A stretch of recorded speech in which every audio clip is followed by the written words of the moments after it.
სალამი მოგესალმებით, ვაგრძელებთ ჯონ მაკარტურის საუბრების ქართულ ენაზე ატვირთვას. ეს არის ბიბლიური კითხვები და პასუხები.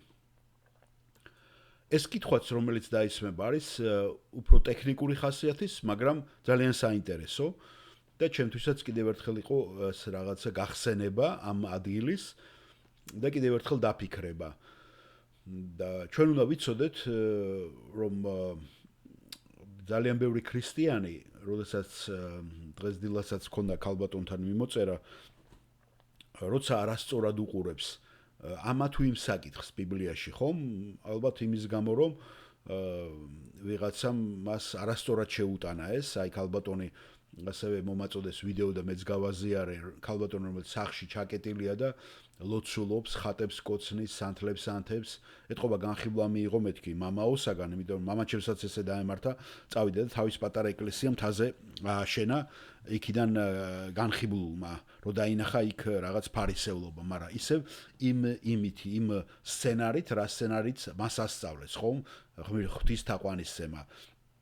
და ასევე ხშირ შემთხვევაში ბევრ რამეზე, გარდაცვალებაზე, სულიწმიდის მოფენაზე, ასევე გარდაცვლილებზე ლოცვაზე, სადმიდიან ისინი, შეგვიძლია თუ არა ზეგავლენა მოვახდინოთ. და ესე არასწორად აგებ მთელ შენ თეოლოგიას. და ეს კითხვაც ეხება ქრისტიანებს ატაცებას და ამ ადგილს, ძალიან ცნობილ ადგილს, ლუკას სახარებაში, 21 თავი, 34 და 36 მუხლებს მე 31-დან წავიკითხავ და შემდეგნაირად აკეთებს ეს ქალბატონი ამის ფორმულირებას. და ძალიან მომეწონა მე, რომ სახელი და გვარსაც ასახელებენ ახლა, ეთყობა უთხრეს, რომ სახელი და გვარიც ყოფილიყო დასახელებული და არა მხოლოდ მამაკაცი და ქალი.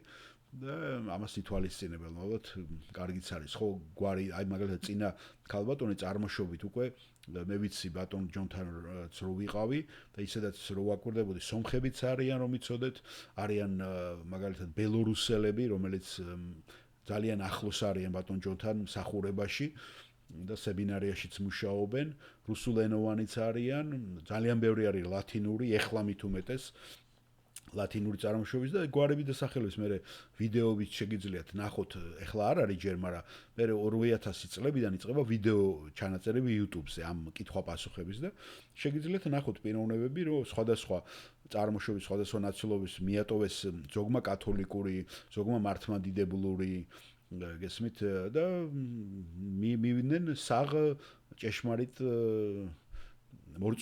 სარწმუნოებასთან, რომელიც ძალიან მარტივად ასახავს იმას, რასაც ჩვენ გვირთულებენ სხვები.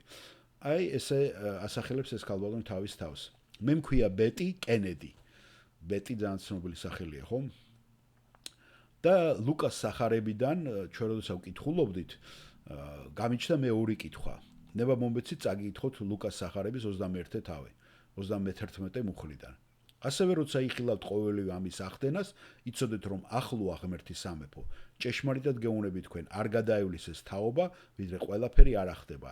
ცადა დედამიწა გადაივლიან, ჩემი სიტყვები კი არ გადაივლიან. გაფრთხილდით რომ არ დაგიმძიმდეთ გულები ღრეობით, ლოთობითა და ცხოვრებისეული საზრუნავით და მოულოდნელად არ დაგატყდეთ ის დღე.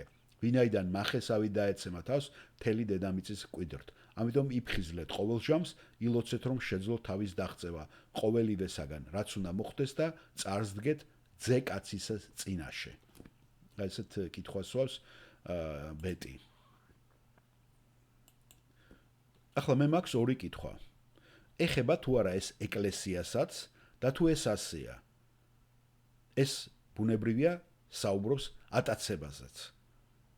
და ის რაც მე არ მესმის, ეს არის, თუ ეს ქრისტიანებზეა, არა საუბარ და ქრისტიანებს ეხება, ჩვენ მაშინ რატომ უნდა ვილოცოთ, რომ ღირსნი ვიყოთ, თავი დავახციოთ ამ ყველაფერს. საუბარია დიდ გასაჭირზე. რაც უნდა მოვიდეს ამ დედამიწაზე. ჩვენ ხომ უკვე ქრისტეში ვართ და მისი ღირსნი ვართ და ატაცებული ვიქნებით? და ჯონი პასუხობს. ძალიან კარგი კითხვაა, ბეტი, მადლობა. ის რაც მე მჯერა, ეს არის, რომ თქვენ გააქვთ უკვე დაწყებული გასაჭირი. უკვე დაიწყო დიდი ურვა.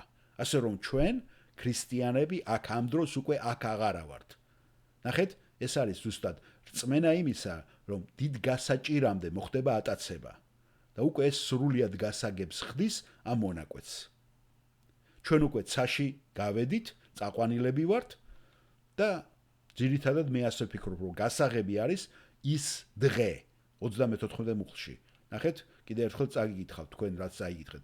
გაფრთხილით რომ არ დაგიმძინოთ გულები ღრეობით, ლოთობით და ცხოვრებისეულ საზრუნავით და მოულოდნელად არ დაგატყეთ ის დღე.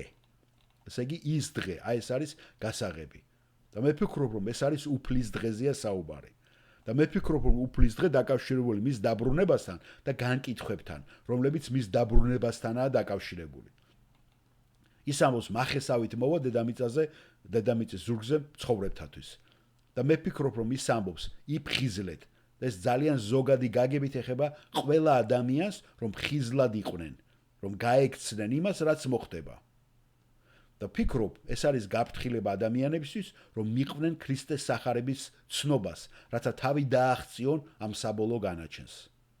ახლა ვფიქრობ რომ ასევე მას გავლენა აქვს ეკლესიაზე იმ გაგებით რომ ჩვენც ხო გავექცევი და თავს დავაღწევთ ამ პროცესს. ხო მართალია? პირველ თესალონიკელთა პირველ თავში ნათქვამია რომ მან გვიხსნა რისხვისაგან, რომელიც მოდის პირველი თავის ბოლოს. გახსოვთ ხომ? მე წავიკითხავ მერვე მუხლიდან. პირველი თესალონიკელთა პირველ თავში ნათქვამია. ვინაიდან თქვენგან გაისმა უფლის სიტყვა არა მხოლოდ მაკედონიასა და აქაიაში, არამედ ყველა სხვა ადგილსაც მისვდა თქვენი ღვთისადმი რწმენა, ისე რომ აღარაფერი გვაქვს სათქმელი. ვინაიდან თვითონვე ყვებიან ჩვენზე, როგორი შემოსვლა ქონდა თქვენთან და როგორ შემოbrunდით კერპებისაგან ღვთისაკენ, რათა ემსახუროთ ცოცხალ და ჭეშმარიტ ღმერთს და მოელოდოთ ზეციდან მის ძეს, რომელიც მკვდრეთით აღადგინა, იესოს, რომელიც მომავალი რისხვისგან გვიხსნის ჩვენ. ხედავთ? ანუ მან უკვე გადაგვარჩინა იმისაგან, რაც მომავალში მოხდება, რადგან ჩვენ ეკლესიის წევრები ვართ.